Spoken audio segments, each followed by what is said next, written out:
Just follow me. I'll open an abyssal rift close to the culprit's location. It will take us to where he's hiding. Wait. This is near the chasm, right? Yes. If we enter from here, we'll be able to reach that place from your dream. You have some experience with abyssal domains by now, but still, this is someone else's territory. Best to proceed with caution. Don't worry. Paimon's an expert at hiding behind other people for safety. Wow. Oh, but, that means you need to stay safe, traveler. All right. Remember your training. Time to put it to use. Yes.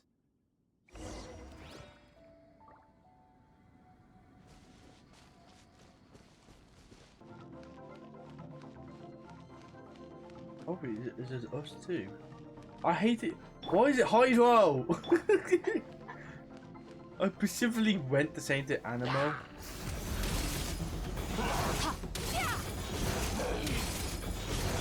Water jet!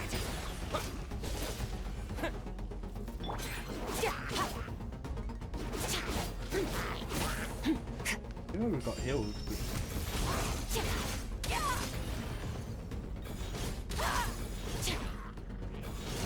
Mine to wield. Yeah! Go!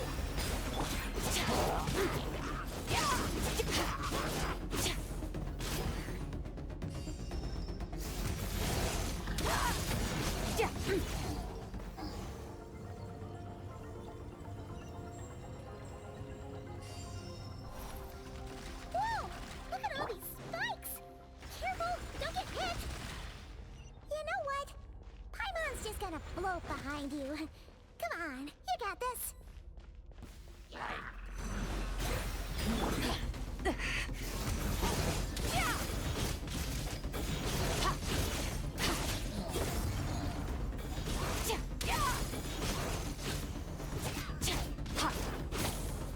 Hey, what are you two doing here?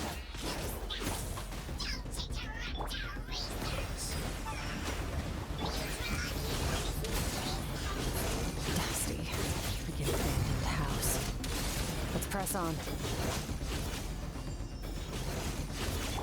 Water jet!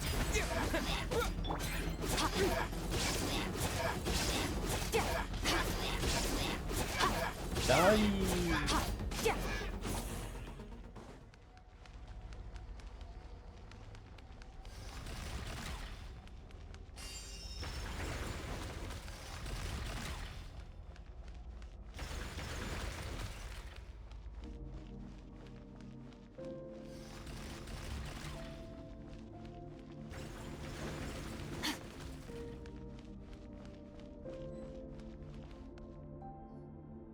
Oh, looks like this is a dead end. Did we make it to his hiding place? Ugh, this fog is making it impossible to see anything! This should be the place where you were attacked, traveler. The missing part of your soul should be nearby. Can you sense where it is?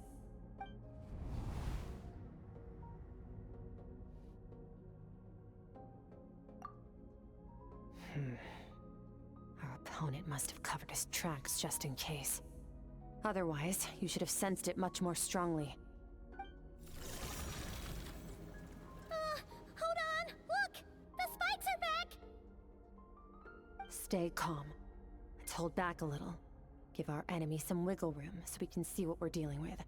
If you're too reckless, we might be playing right into his hands. Our enemy took part of your soul for a reason. It's likely he integrated it into his attack somehow. If we're smart about this, we can track it down.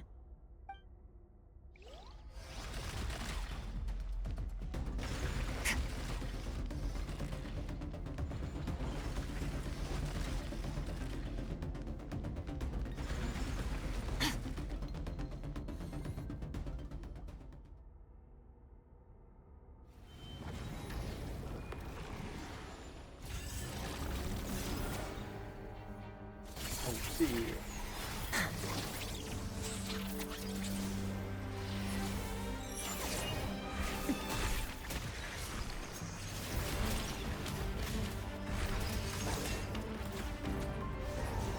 a start. The attacks have been focused on me. Trying to break through my defenses? I see.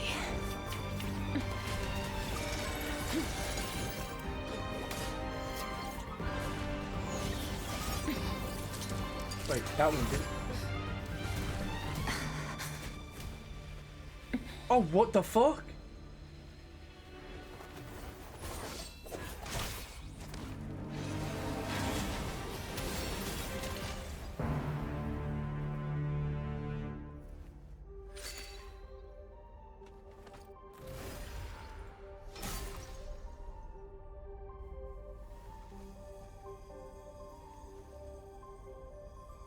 Part of my soul would use to attack her. There. I got it back. Traveler! Skirk! What happened? It looked like Skirk just got...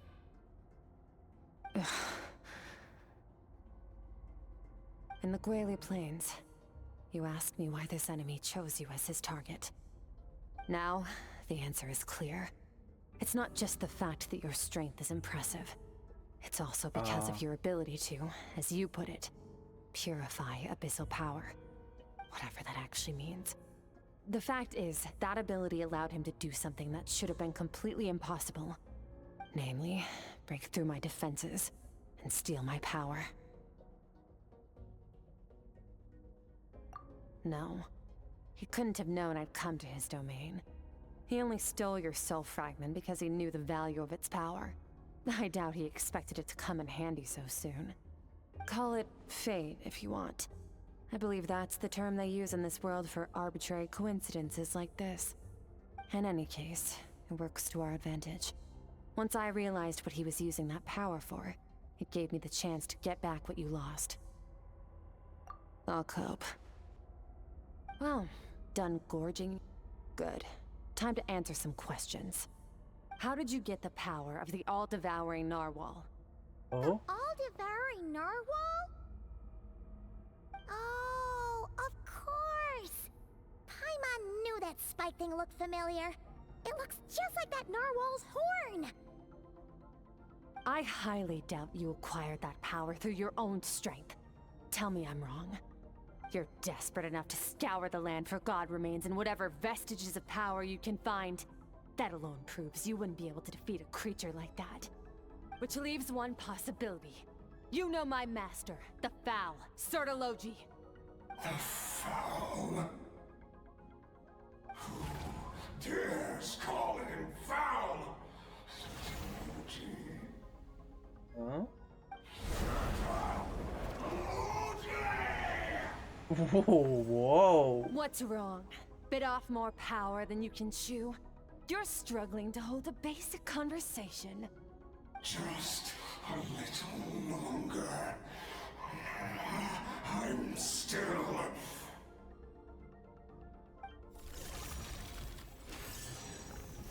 Look! It's back! Those obsessed with power will let it devour them before abandoning their pursuit. Keep calm and use reason to decide the best course of action.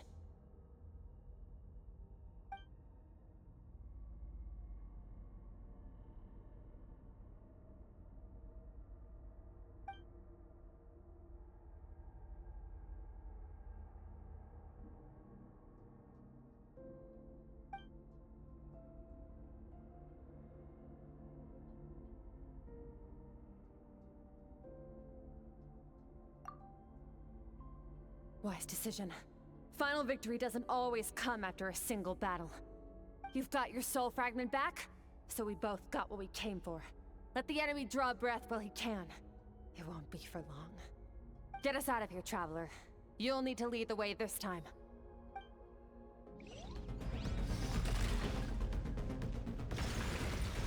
Skirk, is your shoulder gonna be okay?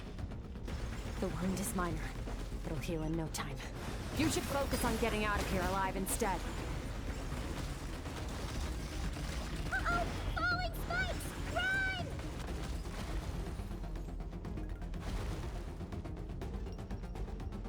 Run! I needed fucking more stamina.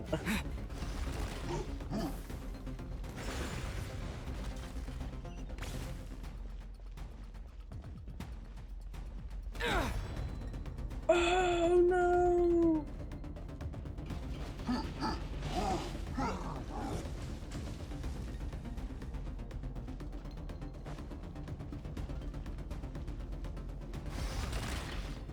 Watch out! Looks like this place is about to collapse!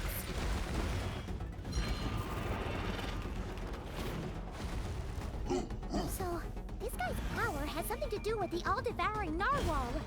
Did you know that all along, Skirk? I had my suspicions. That's why I decided to investigate in the first place. But suspicions only get you so far. I needed to verify it for myself. Just waiting for the audio to finish. Phew. Oh, I should be safe here, right? I no longer sense his presence. Can't have followed us out of that abyssal domain. Weaklings like him will find that my power is not so easily controlled. He won't be leaving that place until he's managed to digest it. You seem surprised. I suppose that's fair. You've seen but a fraction of what that whale is capable of. That gaping maw could swallow a planet whole. It's called the all-devouring narwhal for a reason. Devouring is what it does best. It can extract power from anything, dead or alive, as long as it manages to make physical contact. Yeah. When we had our run-in with that thing, Neverlet mentioned that it has an instinct to devour. Your dragon friend recognized the nature of its abilities and used the power of Hydro to protect you. That worked because it was in a satiated state, so it was somewhat less aggressive than usual. It's a different story when it has no more power to feed off of. That's when its true voracious nature kicks in. It could devour everything on the planet in that state, which is why I cast it into that void space. But I hadn't counted on there being anyone left on this planet capable of wielding its power. To me, that says he must have encountered the whale a long time ago. Meaning, he must have known my master. Exactly. It told me everything I needed to know. Hence why I said we both got what we came for. And I believe that brings our transaction to an end. Now that you're whole again, you can get back to your own journey. I'll handle the rest of this situation myself. No way! We can't leave now! Something was stolen from you because of us! We have to help you get it back! This isn't my first taste of failure or losing power. When you fall, you get back up again and become stronger. That's how it is. But what if that monster finds you before you're all better? Plus, how are you gonna get home? It's not like you can just go swoosh and open a door to the abyss again. Not without your full strength. So, sticking with us for the time being doesn't sound so bad, does it?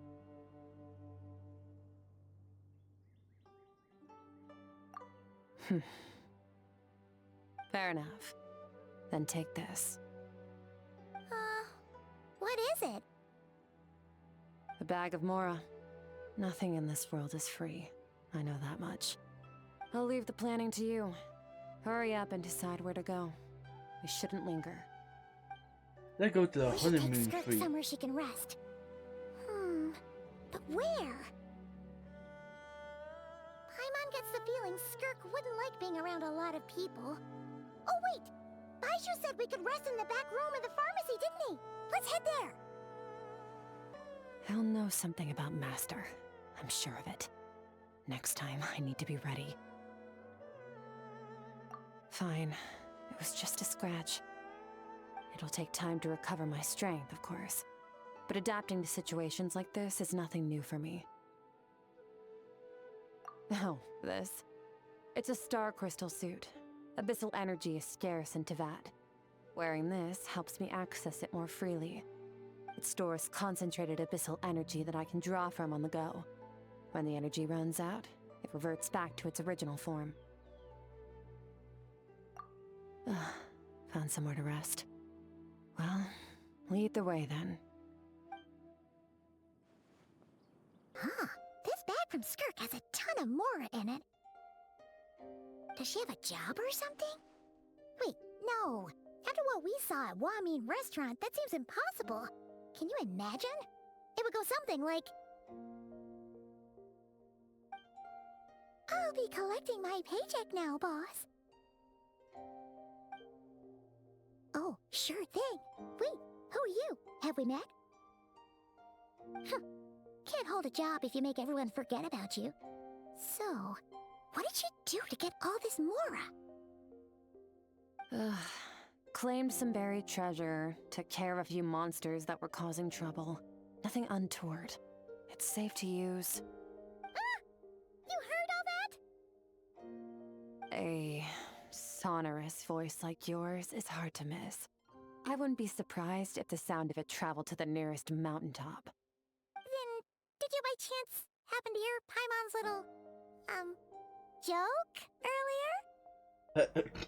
You mean when you called me Frosty the Lavender Melon? No, sorry. Paimon totally misspoke just now. She didn't say that at all.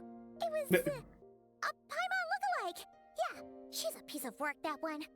Always impersonating Paimon and giving people weird nicknames. Even the old Paimon. Okay, fine. The truth is, Paimon didn't like you all that much at the start. But things are different now. You helped the Traveler in a big way, so... What do you say? Friends? Ugh. I noticed there was only one bed. Go ahead and get some rest. I think that's enough room. What about you? I don't get tired, and I don't need rest. I'm going to practice my sword work. That should help me regain some strength. But your shoulder... Hey, don't just leave! Ah, whatever. Let her tire herself out. She'll come back eventually.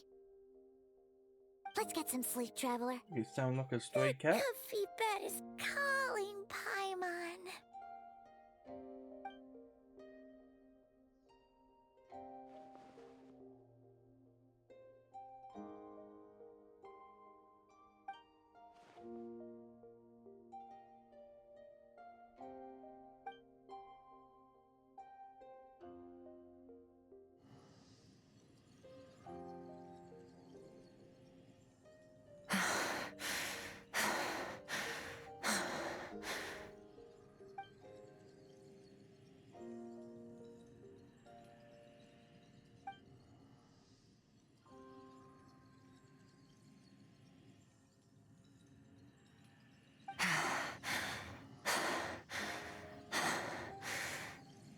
Quiet.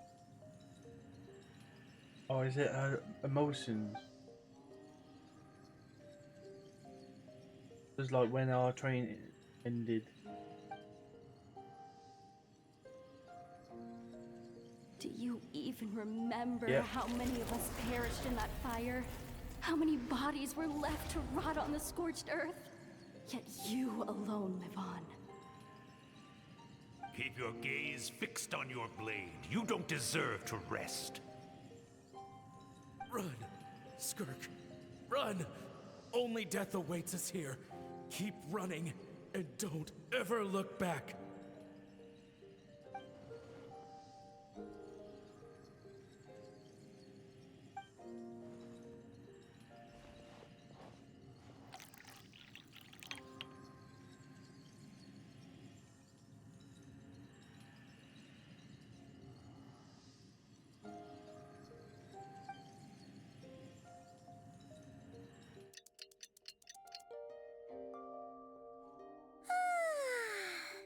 Getting an early night's sleep is the best.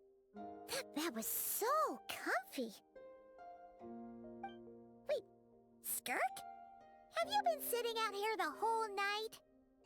The bed's all yours if you want it.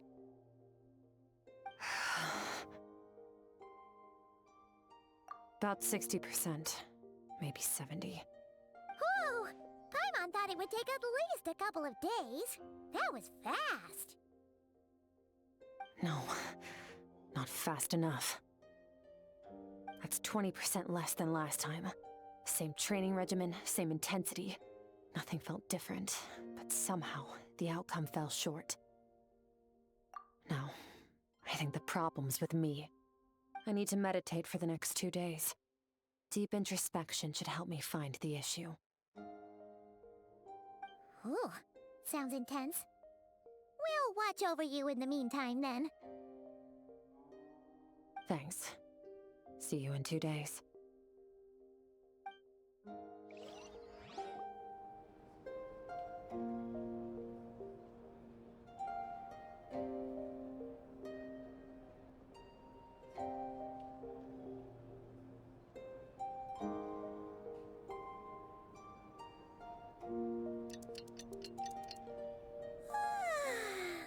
Morning!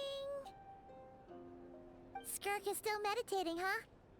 It's been 2 days already. Shouldn't she be awake by now?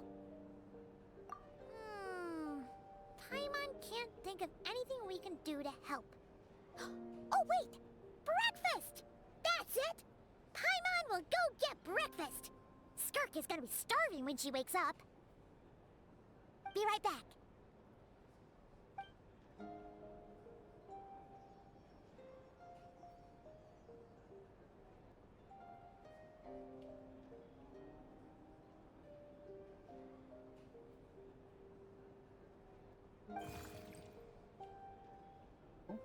Oh. Oh, it would have been.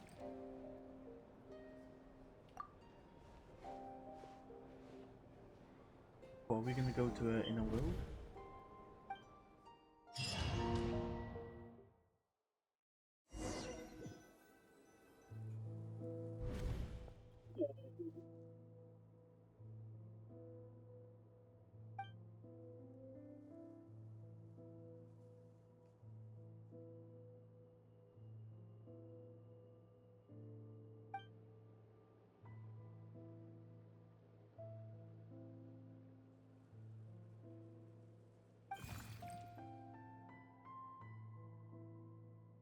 That's right. This is Skirk's inner world. Think of it as the threshold between the soul and dreams. This isn't your first time here, but what you remember is probably a space covered in darkness. I only managed to illuminate a small portion for you back then. Actually, it's my first time talking to someone like this. I only managed to break free and bring you here because the injury weakened her power. I guess that's why I can speak again, too. Call it fate, if you want. I think that's the word they use in this world for lucky coincidences like this, right? Now, before I take you to her, I gotta ask. You're the first outside visitor to ever come here, so what's your impression of this place? Oh, you noticed. I know, I know. This river represents Skirk's strength. Oh? Strength accumulates over time. It is the summation of a person's lived experience. So this river is where all the fragments of Skirk's life should converge into a single stream of memories and emotions, flowing forward as one. But as you can see, this river has been severed numerous times. It's because Skirk doesn't like who she was in the past. And all she sees reflected in the river is a disgraceful shadow of who she was. She cuts through water and rock with the sword of reason, severs her connection with the past, and begins anew.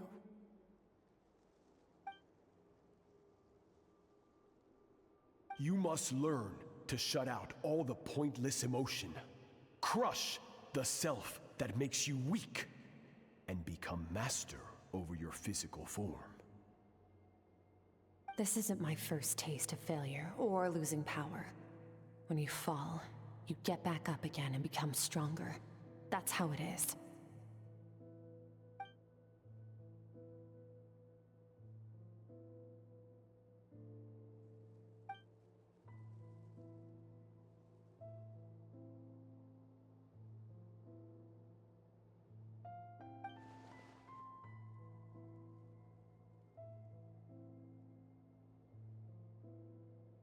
The answer to one mystery invites another question, I see.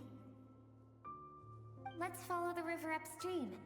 There among the cliffs, among the memories etched into her heart, lies the truth of it all. Soon, you'll understand everything.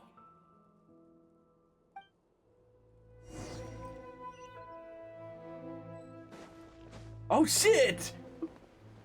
I'm dead. I'm dead. I'm dead. I'm dead.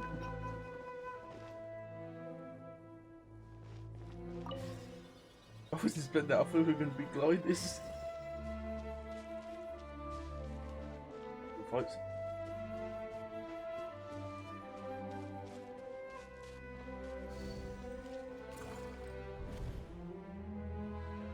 Oh, they're going to be clear. Oh, this is from the animatic.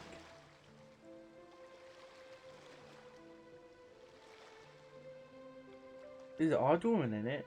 I thought it was her, and then I went.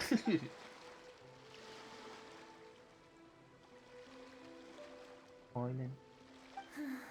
I've always thought that, even when falling leaves don't come from the same tree, they can still form bonds of kinship when they meet. Like meteors, you both made a journey through the stars. Both travelers who have landed on a planet that is not your home. Yet, when she first noticed your presence, although she hesitated for a moment, she still chose to walk away, indifferent as ever.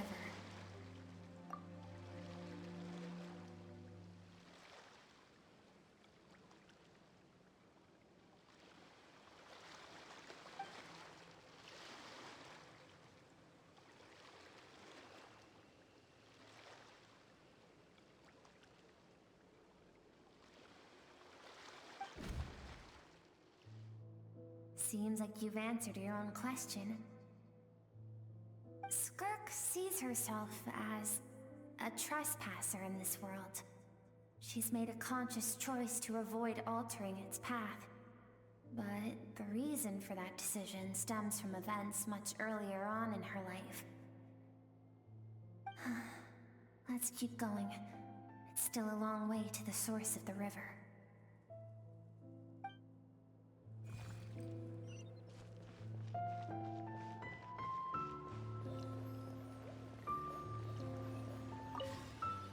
This is a really cool story quest.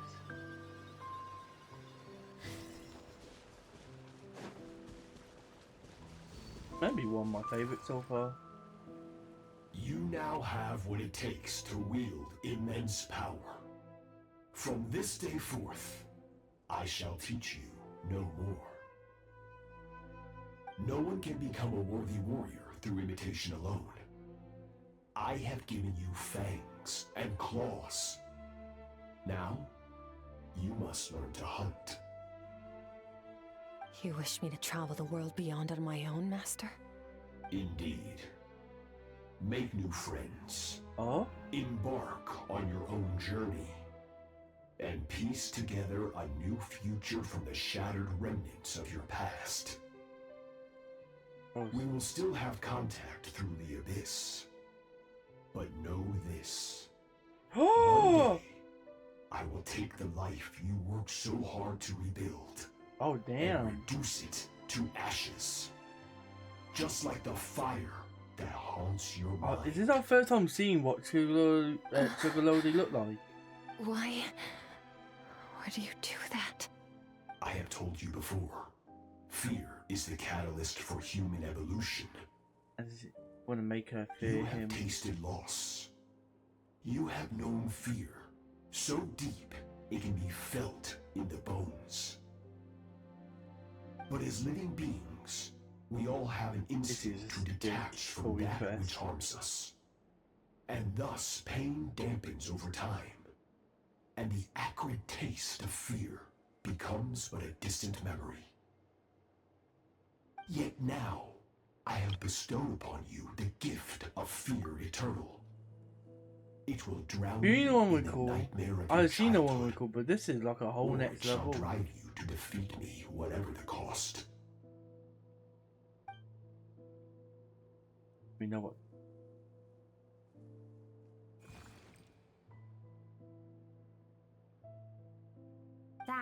is what Skirk's master, the foul Sertologi, looked like at one point in time. Of course, as a higher being, physical form is a triviality to him. He could appear as a beast, a human, or even a monster that defies description. The form you see him in here, clad in abyssal armor, is the one he usually wears when traveling through the stars.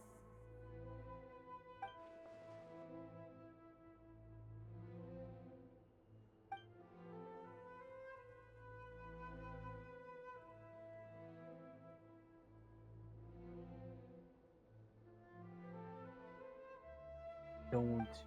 For certain reasons, I need to bridge the power gap between me and my master as quickly as possible. But first, I need to understand the source of his strength. To do that, I need to follow in his footsteps, walk the path he once walked, and somewhere along the way, I'll find out how to defeat him. But ain't that just That imitating is my sole him? focus and purpose. Yeah, that's just imitating him. Then not to imitate him.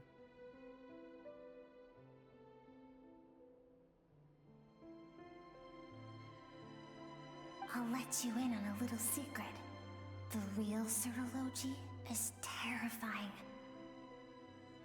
The scope of his power is impossible to understand until you experience it firsthand. It is absolute, the power to crush all things. Shall we keep going? Damn. Let's see. We're about halfway there.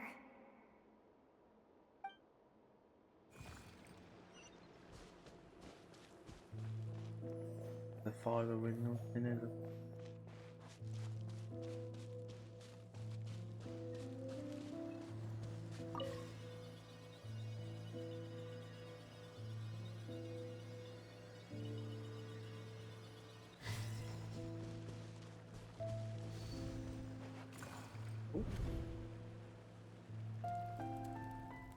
Oh, where's the soul? Yeah, I'm gonna say, so she did have normal quite a arms ways and legs. already. This is Skirk, when she first began training under Sertologi. Let me see. I have set your broken wrist. The music. Tomorrow, you're to train twice as hard. No tears this time. Good. Attempting to garner sympathy through tears is a habit of the weak. A pitiful, useless ploy. Can I ask a question, Master? Why did you save me? I keep thinking, maybe it would be better if I had died. I wouldn't be haunted by that fire all the time. I wouldn't have to go on like this. I saved you because I have a plan for you. It has been too long since I fought a battle that demanded my full strength, and I hunger for it. Every so-called genius and prodigy I have faced has crumbled like sand underfoot. So see, he wanna make Before his me, own one. Even fate bends the knee. So, I will teach you everything I know. Train you by whatever means necessary, in the hope that one day, you might surprise me. But I don't want to draw my sword against you, Master. What you want matters little. Among the boundless sea of stars, the cries of the weak are but faint murmurs that disappear into the void. You of all people know that well. Yes, Master. From that day forward, all she knew was grueling training, emptiness, and fatigue. After some time, her talent bloomed, and she gained control over her emotions, like her master. How should I put it? It was not that human emotion disappeared from her heart, but that reason came to dictate all she was allowed to feel. I suppose it was at this point that she became the Skirk you know today.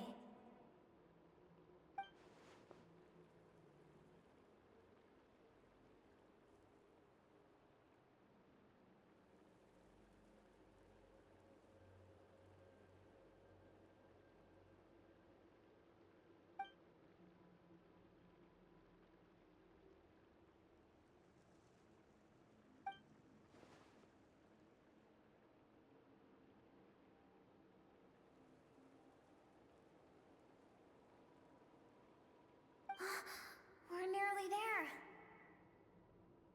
I almost don't want to reach the end. Well, shall we? This is the final stretch.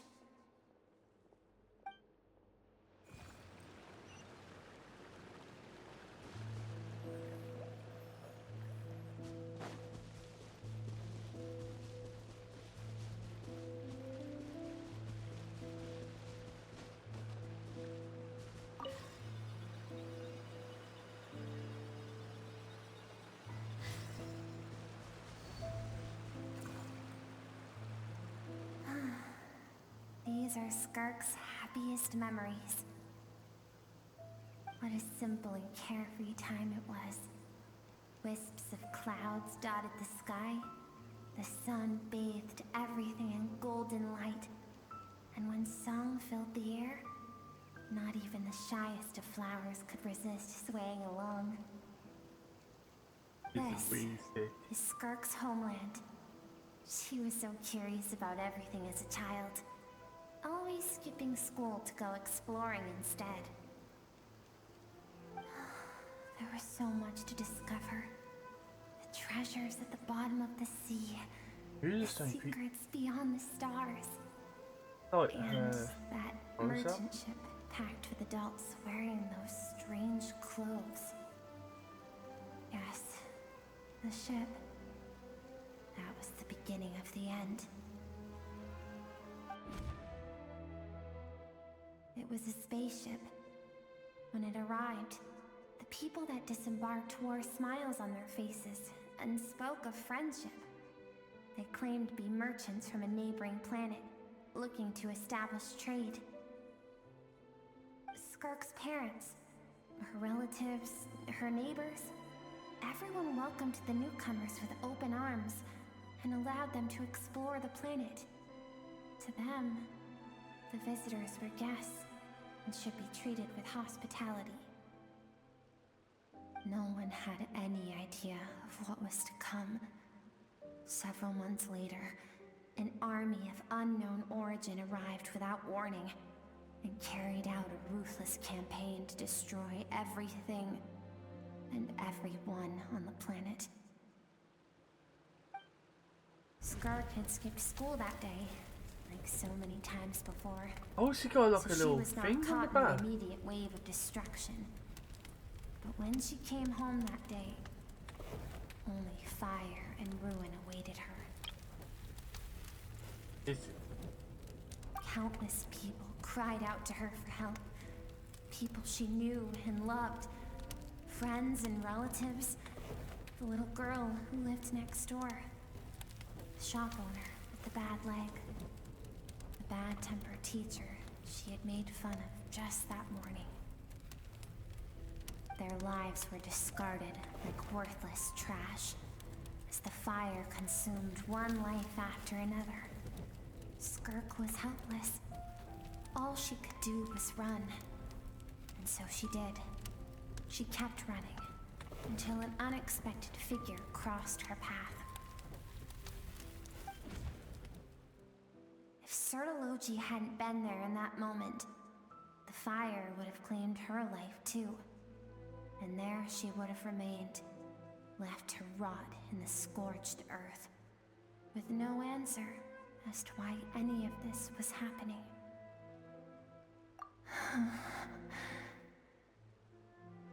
Because she and her people were seen as a threat. As the initial merchant ship explored the planet, they discovered that it hadn't always had the condition to support life. Yet there was evidence of human activity, even during the periods of extreme heat or cold in the past.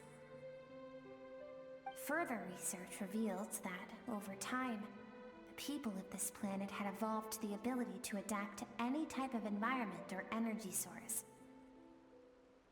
For that reason, the outsiders viewed them as a potential threat, and decided to eliminate them before the threat could rear its head. And so, the army was called, and the so-called danger was wiped from the face of the planet. Senseless, isn't it? Deemed a threat because of a gift they didn't even know they had. Perhaps it was their own innocence and kindness that doomed them. This explains why Skirk But is in the able end, to be strong that with was this lost to the power and blaze live as there. well. If those with power get to decide good and evil, then all you can trust in is the sword in your hand. And so, before death could claim her, she ran. She ran and never stopped. No one wants to relive their most painful moments. Well, that brings us to the end of the story. This is as far as we can go.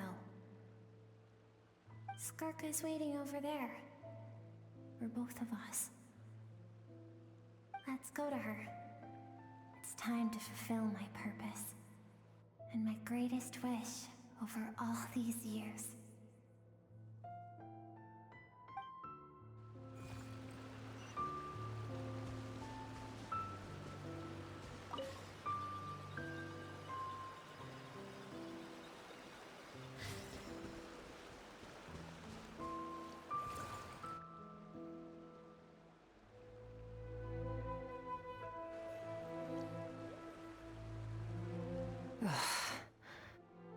So all this, just so you could bring him here. I have things to say to you. Well, to me. Yep. I want someone to witness our reconciliation, even if it takes an argument to get there. And he is the best choice in this moment. Her suppressed emotional self. The version of herself she keeps locked in the recesses of her mind, stifled by reason. All those rejected impulses, those discarded aspects of your past selves, they are a part of me now. I am who you used to be. Someone you have refused to face for too long.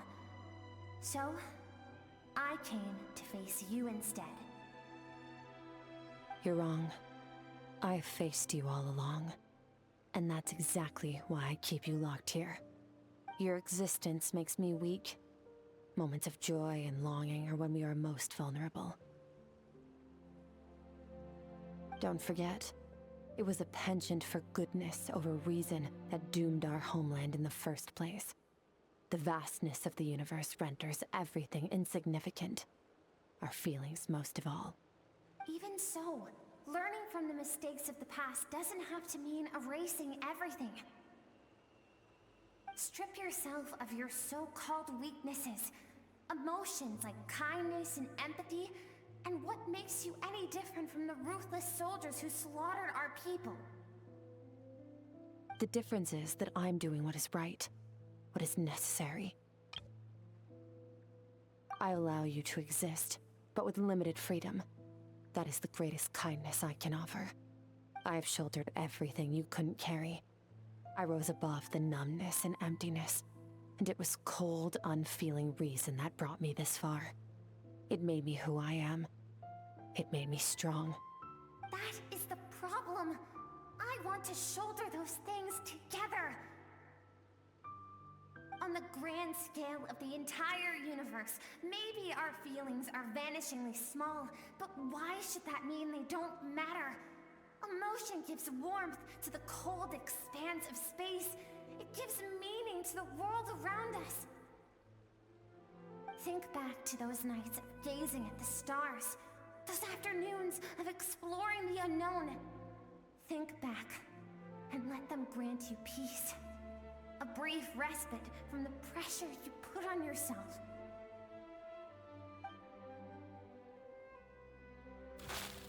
That isn't what we need. Exactly what we need.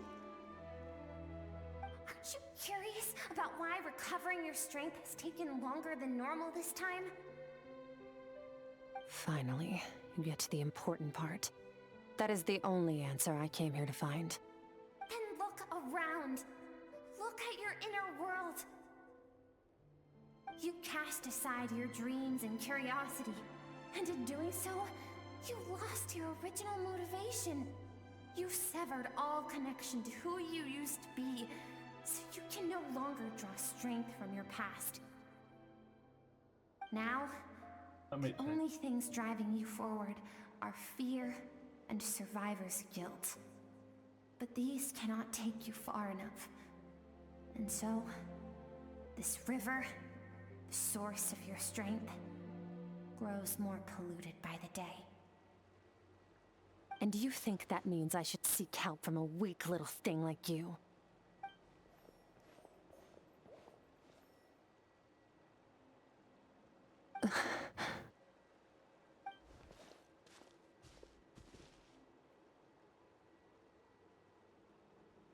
Thank you for saying that.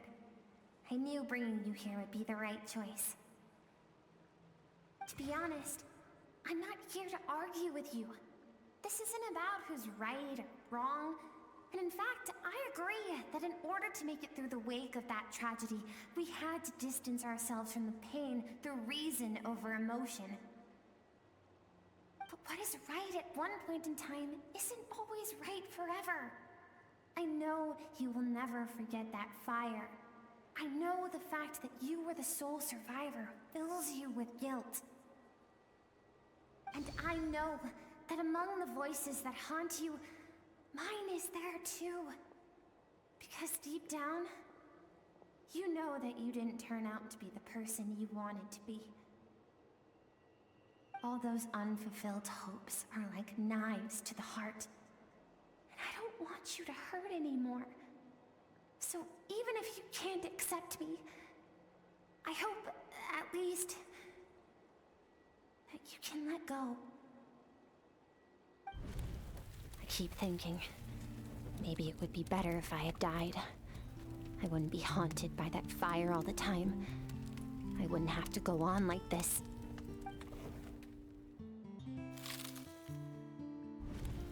Your dad and I, we're not afraid to stare death in the face, but we need you to survive.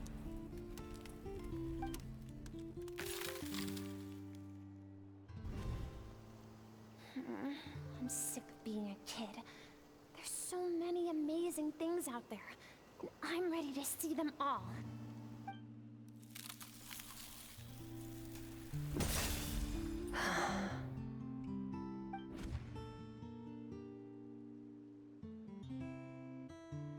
I remember. There was a song Mom and Dad always sang when we went out to fetch water. Dancing water. The sand along your path is begging for your song and movement. Will you carry this burden with you on your journey? I am not the dancing water, and you are not the burdensome sand. But if this is your wish, then I will carry you with me until the end. Thank you. I should be thanking you.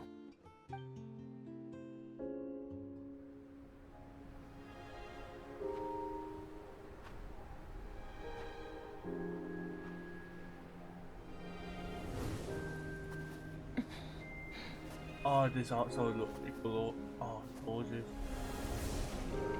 I don't remember people like Mario and like. Remember, leave no one alive! Heed my words, Skirk. Let fear take root in your soul. Did you survive? Why was it only you? Skirk, did you become a positive light in this world?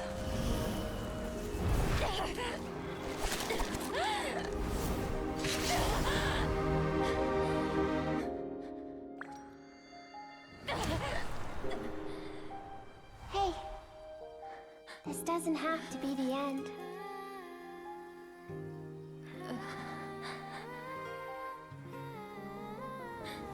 Oh, this song.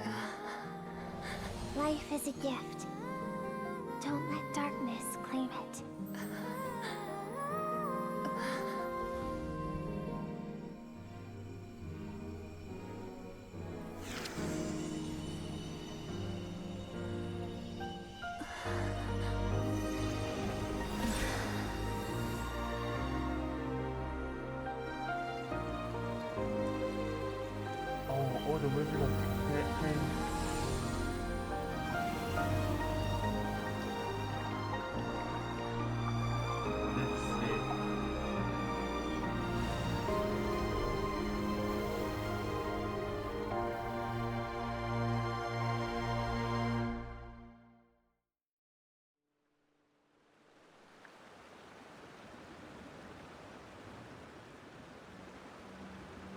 So, you saw my memories then.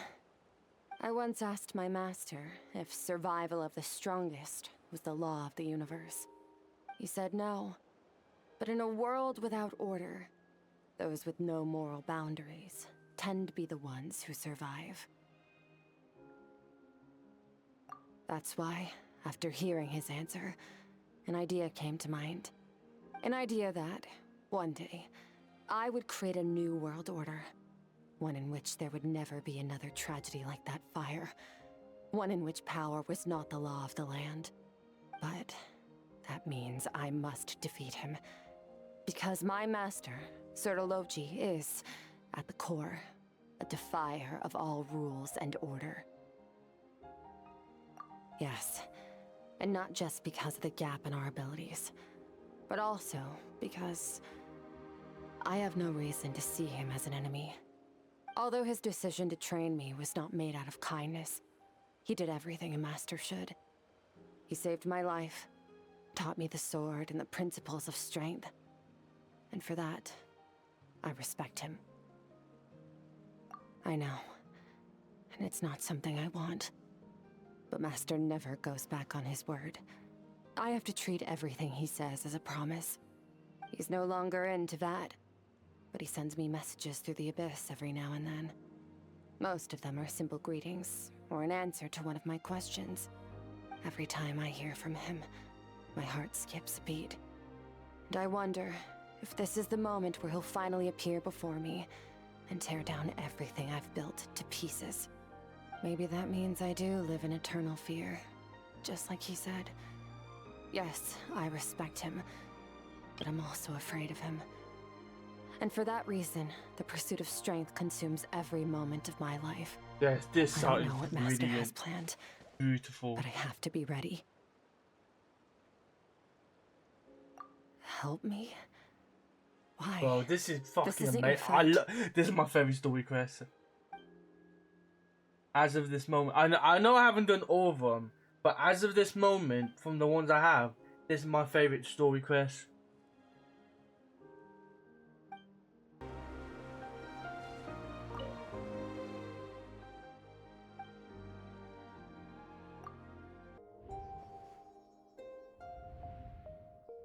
Oh, you're finally awake!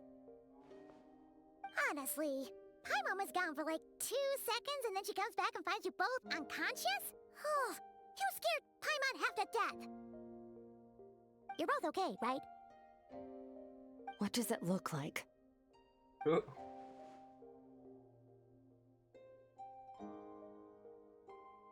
Only water from the source can cleanse the rot and filth that flows from the past into the future. I taught you to incorporate the experiences from your journey into how you fight. I suppose what happened today will become an inseparable part of who I am. Okay, so Paimon feels like she's missing some important context. But whatever. Paimon brought back tons of delicious snacks! Let's dig in!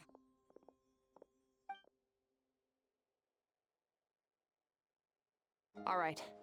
It's about time we finished what we started. There were We're gonna more, deal with this for damn! good, right?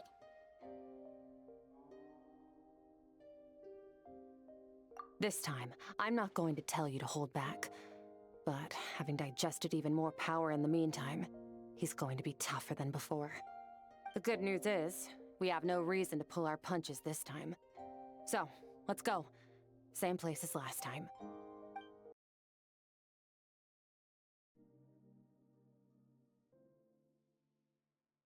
The fog is gone!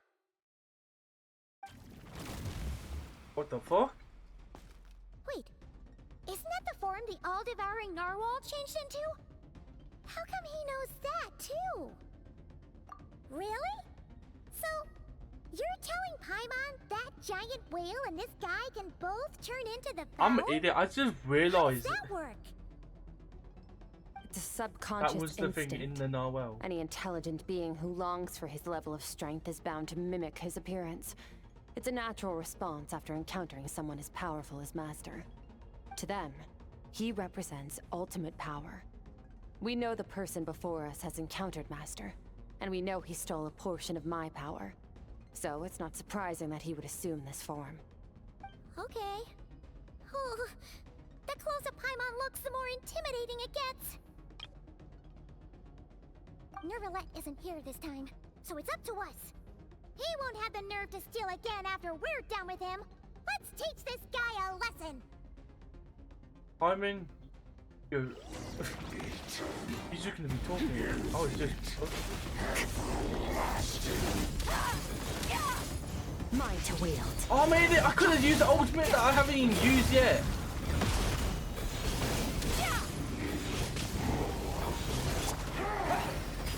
Wipe out!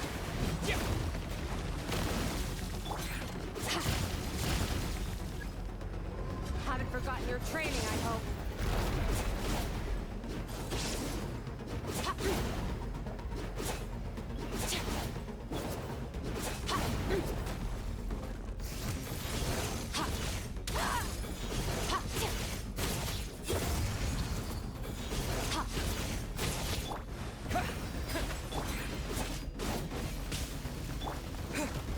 Water jet!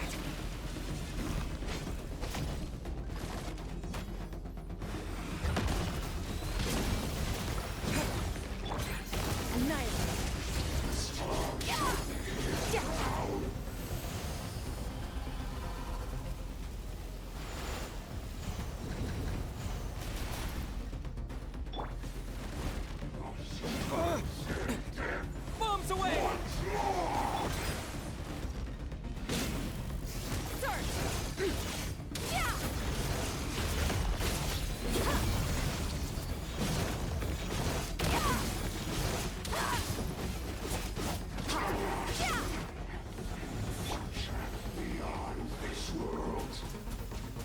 I thought I could do it.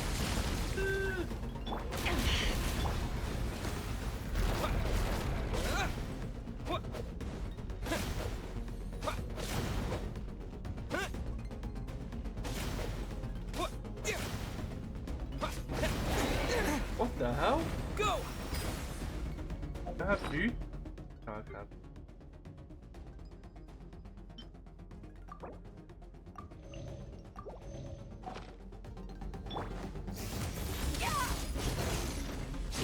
Mine to wield.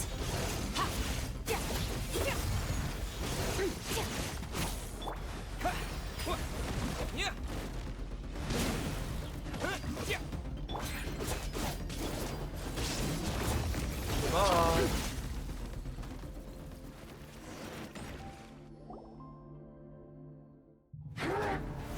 Ooh, Diamante.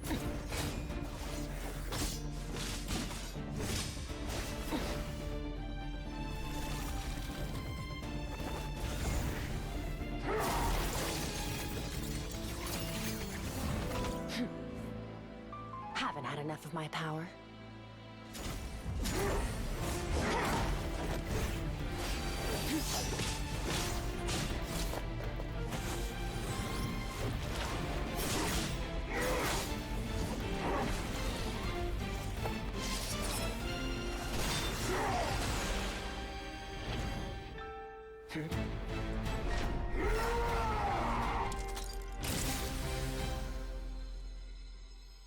Well then, let's see how much more of this power you can handle.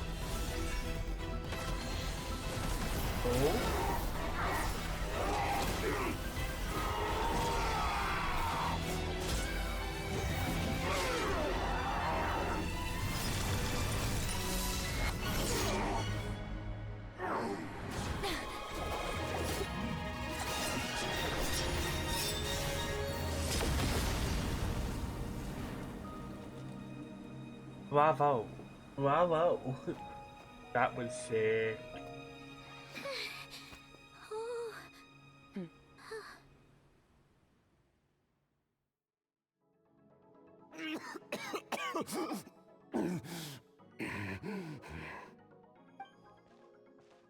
Well, have you come to your senses?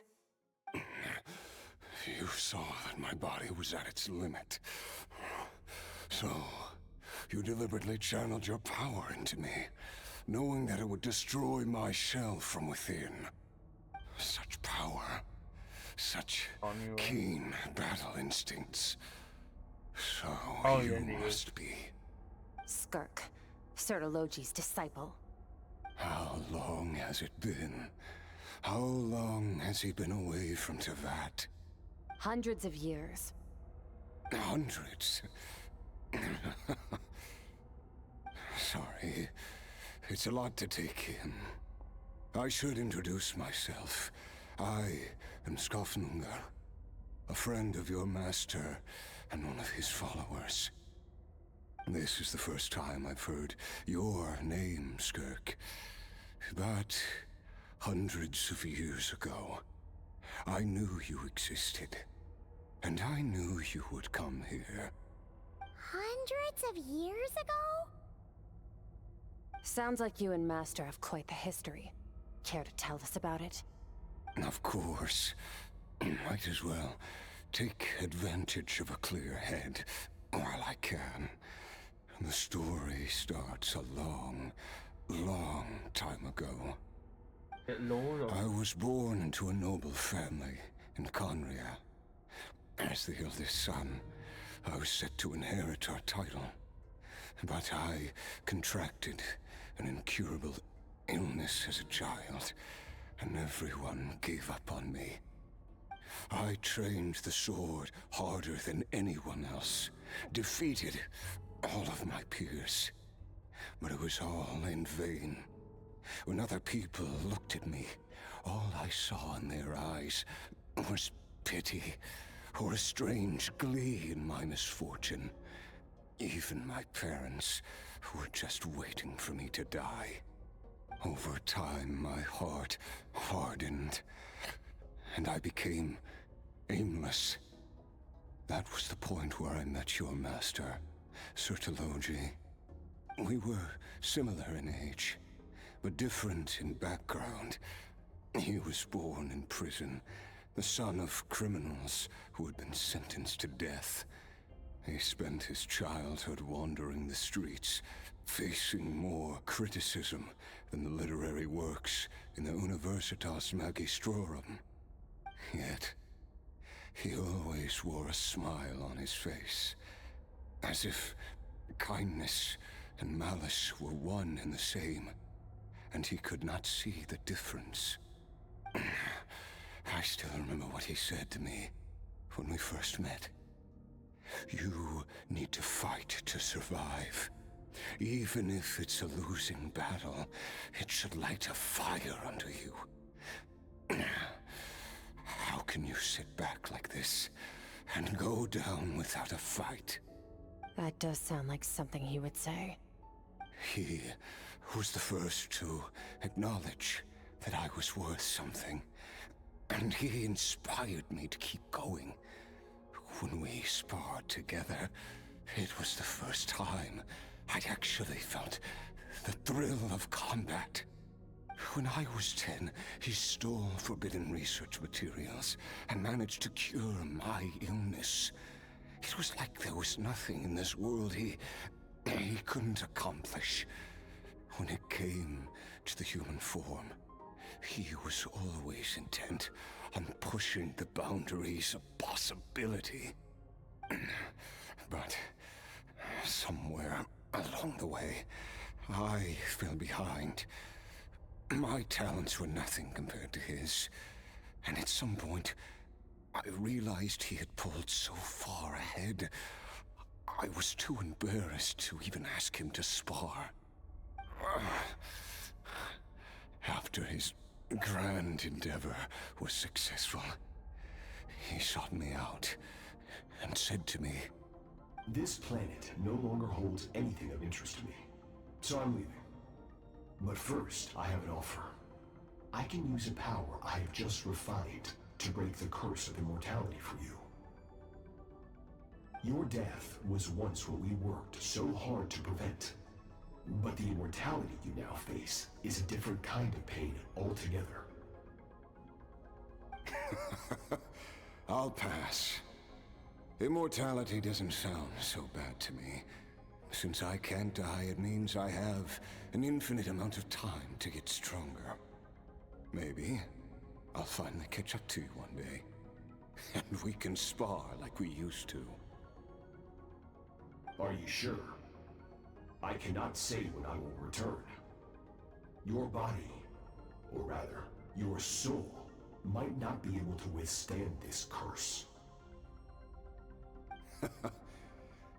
All I can do is try. After all, a wise man once told me, So he have the power people to need to break- fight for their own survival. Wise indeed. Nevertheless, if you grow weary of the pain of immortality, and wish to experience a good sparring match before you wither away, seek out my disciple. Disciple? Never thought I'd hear that word coming from you. Nor I. But Vedifenir said I was destined to find a disciple out there in the universe, and bring her to that. You know as well as I, Vedifenir's prophecies are never wrong. Oh. Hold up. Well, now I'm curious about who this disciple of yours will be. All Vedifenir said was that one day, the stars shall bow in her honor.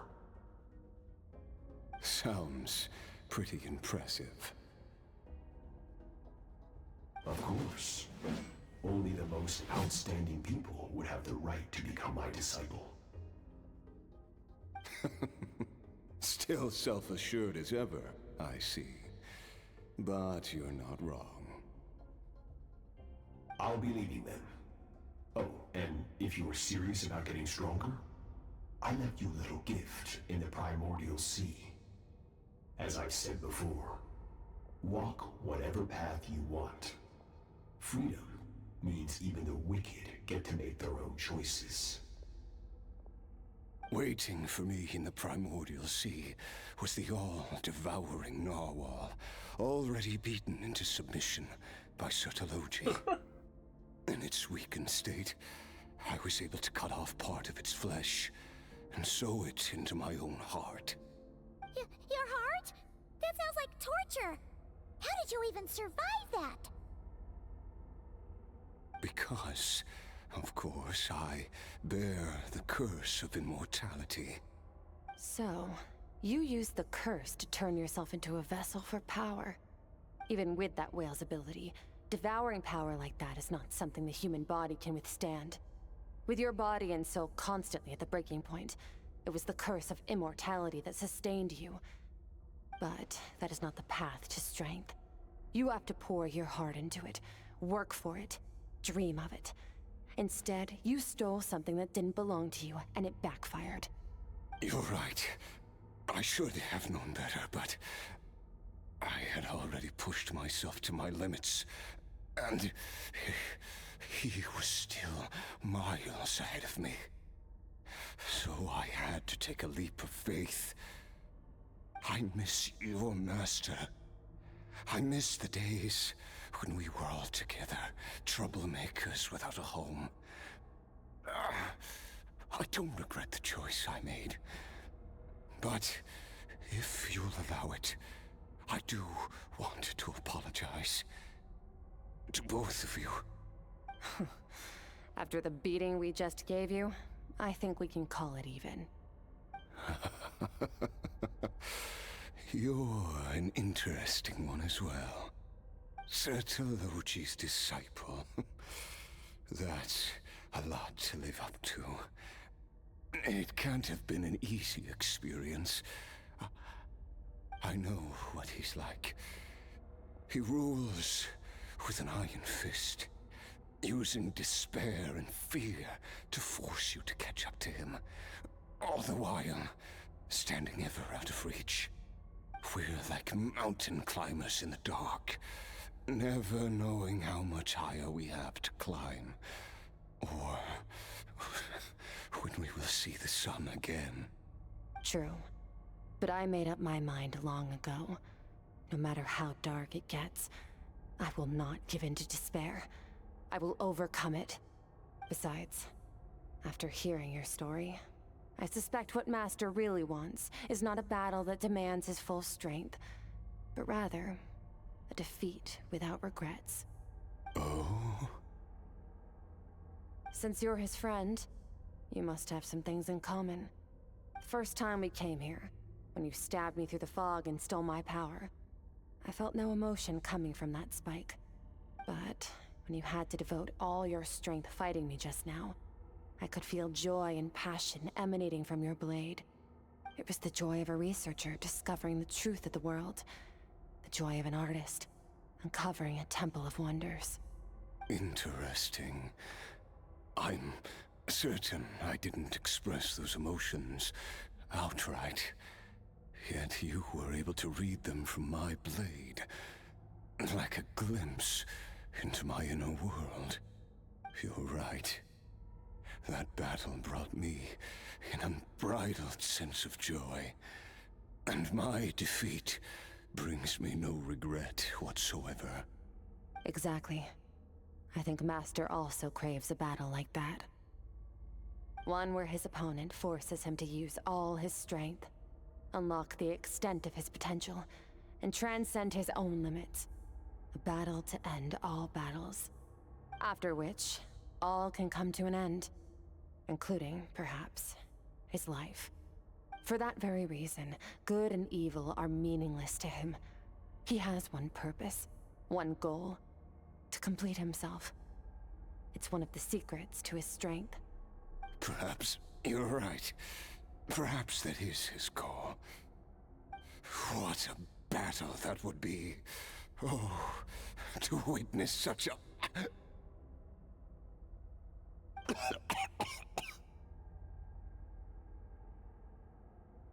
you okay? Too many different kinds of power are surging through my body. The curse of immortality allows it all to coexist, but it does not remove the pain. I won't be able to hold on to my sanity for much longer. What a shame. I would have loved to witness that battle.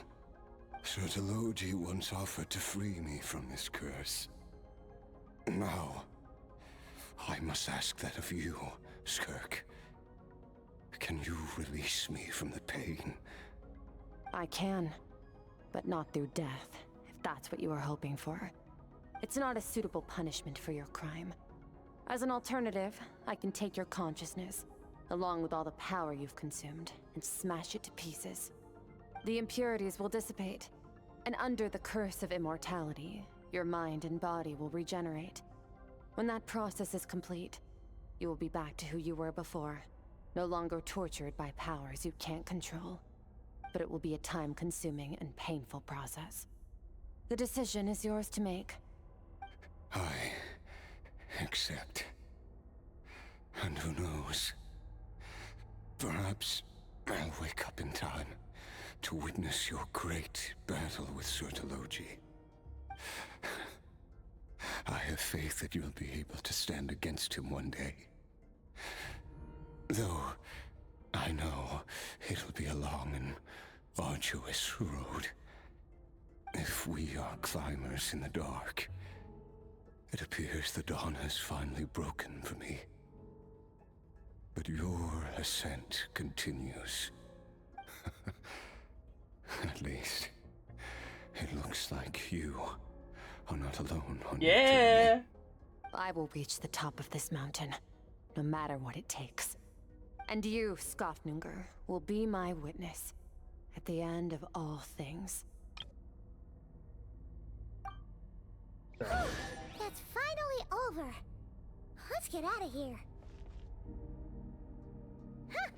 At least we don't have to make a mad dash for the exit like last time.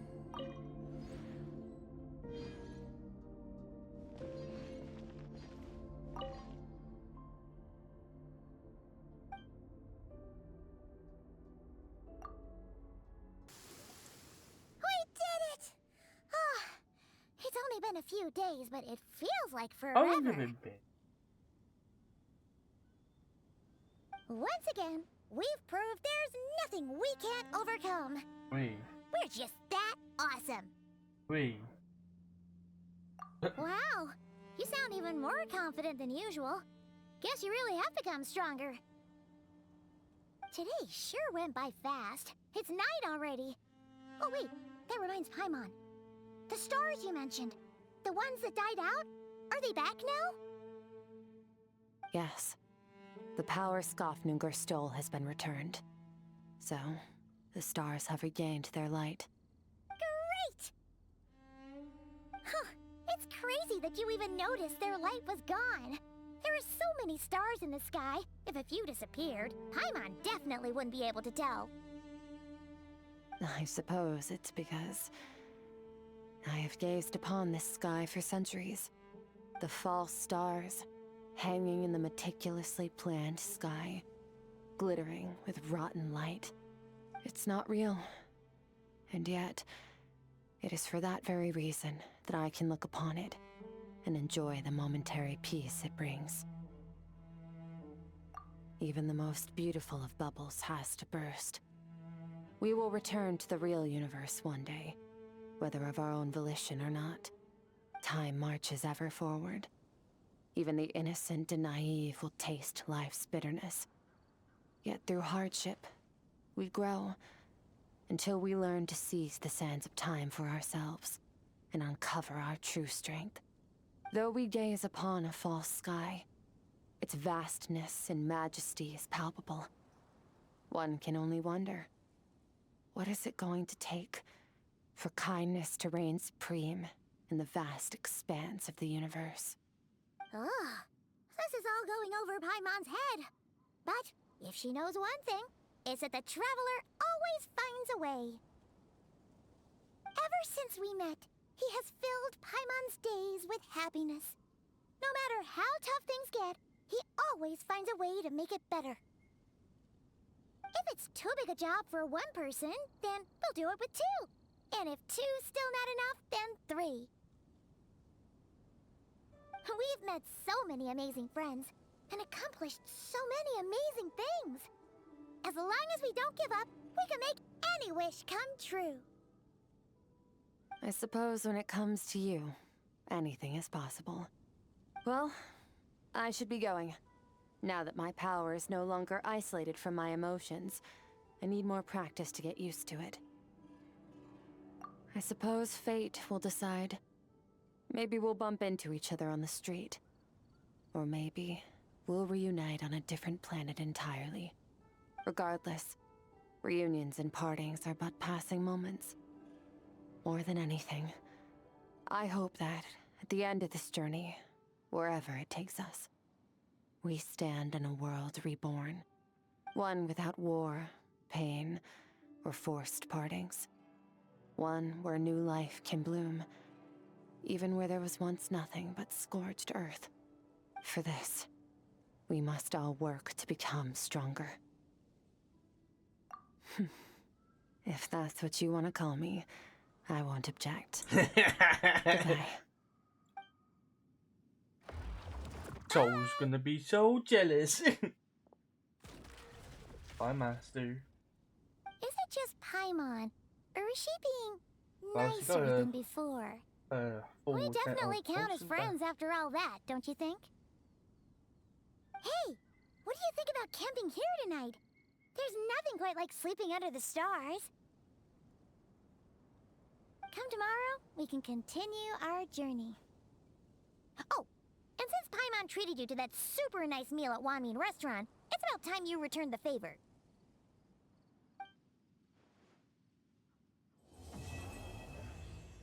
That was really sick.